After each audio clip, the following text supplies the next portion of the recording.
here on the Jim Miller for President Sports Program. Welcome in. It's Tim Kersenikas and Ryan Hartson today. Today without somebody. Yeah, well, no, not without somebody. He's not an official member of the cast. Without our analyst, who is usually sitting next to me on the set today, but not this day though.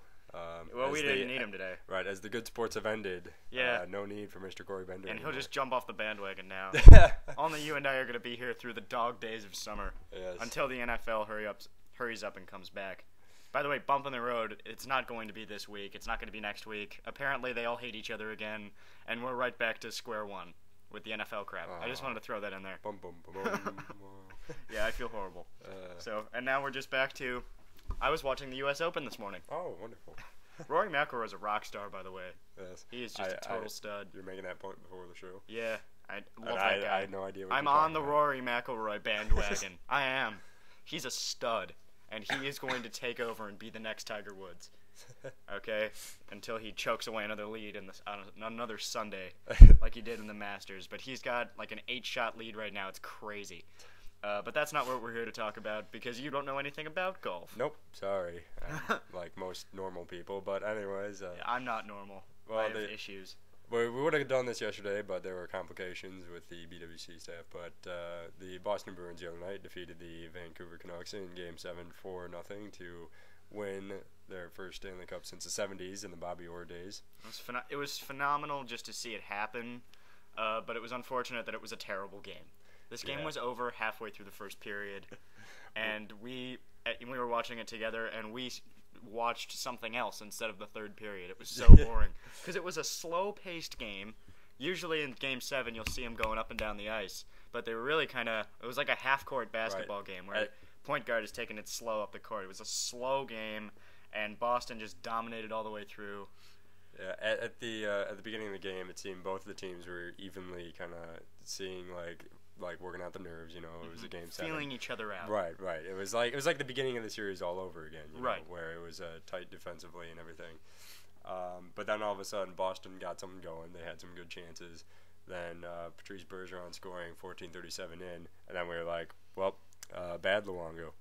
Bad Luongo. We turned to each other. We were like, bad Luongo tonight. Like halfway through the first period, like just before that goal happened, they go to commercial, and we're just like, wow, it might be good Luongo tonight. Yeah. And then all of a sudden, it's bad Luongo. Because I just kept saying, this is going to be a heck of a game. It's going to be like 1-0, 2-1, or something like that. But Luongo goes out there, and the nerves got to him again, I guess, huh? Yeah, I will compare Luongo to LeBron James. A lot of people have been. I mean, you wouldn't be the first one. Because it's the same thing where he just, in the biggest moment, just faded and just choked it away. He's been a great player for a really long time, but in the biggest moments, he's shrunk. And, LeBron hasn't done it his entire career. It's just really been since he joined Miami, ironically enough. And Luongo, can you say it's been his entire career that he's been pissing away big games? Oh, yeah. Well, it's only been with Vancouver. Horrible. The Blackhawks have dominated him since he's joined Vancouver. Yeah. At least in crucial games. Right, because in the crucial game, they were elimination games, and he goes out there, gives up 5 goals, which was in 2010, and then 7 goals in the first matchup in 2009. So, I mean, he can't keep his team in the series when you need him most. Yeah, and he's allegedly the best goalie in the NHL. Right, he's not anymore. It's either Tim Thomas. Is the Miller dude up in Buffalo still considered the best goalie? Not so much as Ryan Miller, but that is his first name, isn't it? Yes. Okay, I'm trying to tap into my limited hockey knowledge for this segment. I watched the Olympics. I watched a few Blackhawks series. That's all I'm going off of on my hockey knowledge. But Luongo's up for the Vezina Trophy this year, which is for the best goalie in the league, along with Pekka Rinne of Nashville and Tim Thomas of Boston. Thomas should get it. Shutout in Game 7 of the Stanley Cup Finals. If that doesn't get you a trophy from these idiots in hockey, because he really needs that. And absolutely. I mean, especially when you're the MVP of the playoffs as well. Oh yeah, right. And I mean, what a year it would be for him if he got that, in addition to the Conn Smythe trophy. But Luongo, with his poor performances in big games and almost throwing away the Blackhawks series, I think that's just about taking him out of the running between Rinne and Thomas now, I'd say. Yeah, Thomas. Thomas. I love Tim Thomas. I'm completely on, and I think he should keep the beard. From what I understand, he's a clean-shaven man. Yes. But I think he should keep it because he has that lumberjack sexiness to him, and I think that's key. And I think he should keep it, no matter what his spouse or girlfriend would say, or boyfriend. You never know these days. But I think he should keep it. I love the lumberjack look. The entire Boston team. That was some of the best playoff beards in Stanley Cup history. Yeah. Chara, by like the beginning of the second round, already had the kind of a beard that you saw just the other night. Right. I mean, that was like ridiculous. Yeah. I want to see some Gandalf beards. Like start growing your beard. Grow it all year. Don't wait for the playoffs. Do it all year. Have like a Gandalf beard at the end of the Stanley Cup. Have you seen that commercial with the Flyers where they go 82-0? Yeah, with the beards at the end of the season, like the full thing. Yeah. But Boston, I think, definitely deserving of the Stanley Cup, fighting back from down in series, winning 3 Game 7s en route to winning it. It never happened before, so it was quite the story to see that. To see a team finally come through like that and do it. And so many people thought that no one was going to stand in the way of Vancouver winning the President's Trophy this year with, like, I think it was 126 points or something by the end of the year. Highest scoring team in the league this year. But as you said, a finesse team. They're not physical enough. And in hockey, you have to have physicality. Right. And if you don't have it, you're not going to win the cup. They have the bottom lines to do it. I like Rafi Torres. I mean, well, not really, but, you know, you have to have that kind of a guy that you don't like on a team. But I think they need more of that to really be successful. They have Dan Hamhuis, who is a hard-hitting defenseman. He was injured, though. Or no, he wasn't injured. It was his partner that was injured, right? Can't remember. We talked about this last you're time. asking me, all right? I thought you might have remembered from the last show, but... No. Oh, okay. Kind of tuned you out. Right. Did you notice I was checking my Facebook when you were talking? Yeah. I was on Facebook and Twitter. I was like chilling out. Yeah. I think Boston, the question turning to can they continue this? I was just going to ask you, what is their longevity moving forward, as well as Vancouver? Because Vancouver seems like they've been set up the last 2 or 3 years to do it. Yeah, it's... Where are both these teams, more importantly Boston, going forward to perhaps get another cup? Yeah, Vancouver, they've come so close this year, and you know, I don't know what they can do at this point. They have 8 guys who are becoming free agents this year. So it's going to be an interesting summer for them. It might end up being, depending on how the general manager handles it and what kind of contracts these guys are going to end up accepting. But it might be like kind of a Blackhawks situation last year where they, except probably even worse for Vancouver because they did not win the Stanley Cup. Right. So they have nothing to come away with that. So if they come up empty-handed and having to lose like 8 guys, that's really going to affect their long-term. And I think this is a question for Luongo being their future goaltender. I think the Bruins from this have come away with Tim Thomas is their absolute starter. He's cemented his place as the number 1 guy. Tuukka Rask was starting for him last year. Yeah.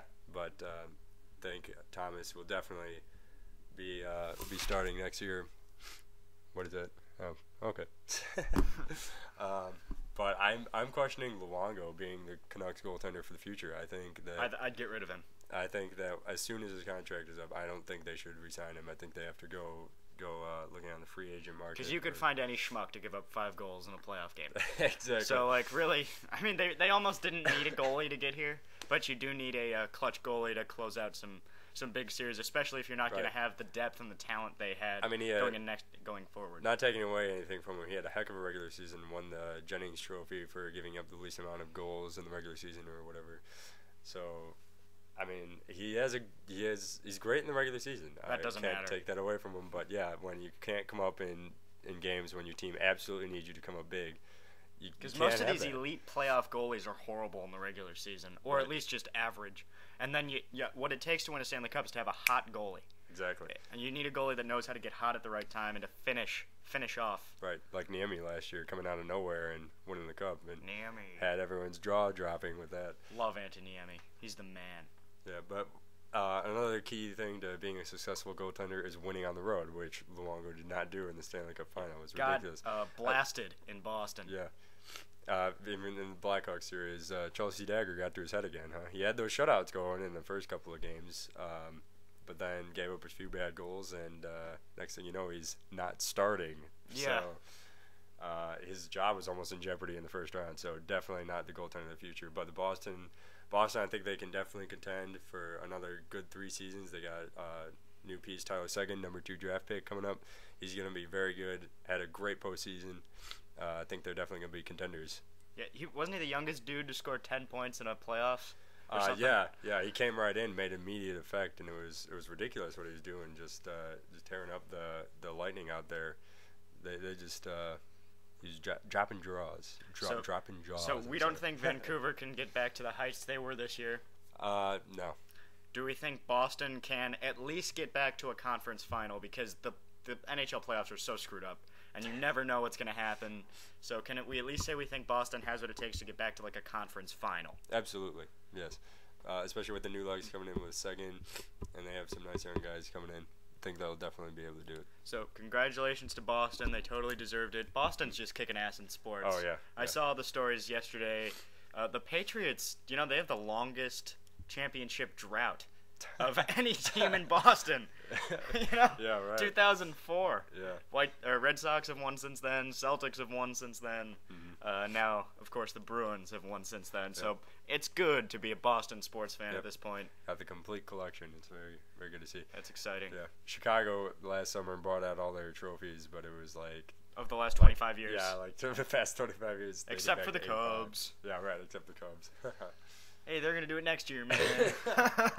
I'm sure they are. Sure they are. Yeah. All right, I want to do this. Do you want to do this? All right. Because I have a plan. Yeah. Talking about baseball playoff realignment. Yay, something else to talk about. Me and Ryan. That's great. That's great. We'll do it next. It's BWC Internet Radio.